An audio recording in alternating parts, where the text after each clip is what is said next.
Right here we have Cilla being played on Nintendo Switch, courtesy of the publisher. So I've covered this game on the Xbox Series X, the Switch port.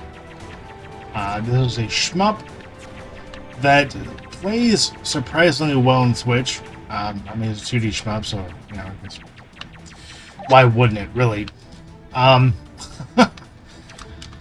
It doesn't really differ from its Xbox counterpart, aside from the fact that you don't get the achievements, obviously. But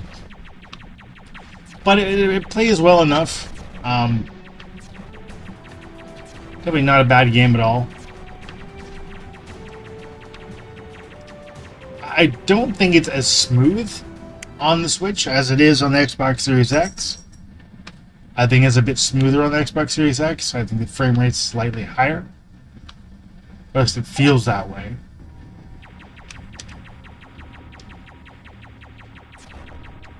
But that's not to say it's a bad game by any means. It's actually a really fun shmup. Regardless of what platform you're playing it on. Yeah, I'd say it's definitely a bit smoother on the Xbox Series X, but on the Switch, it's definitely still a good time.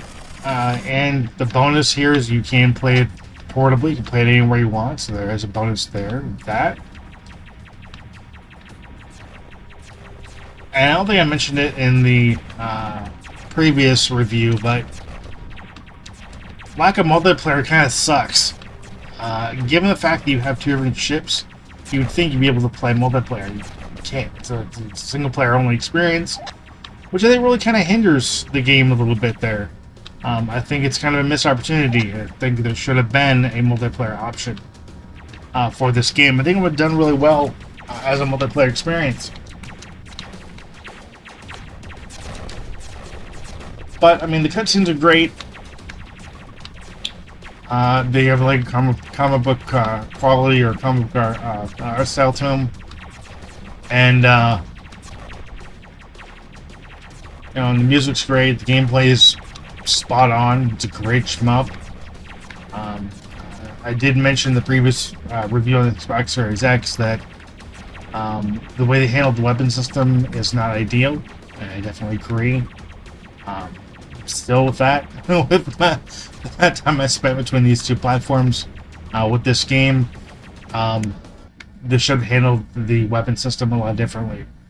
Having them be timed weapons with a single weapon is kind of annoying. So, for those who didn't catch the Xbox Series X review,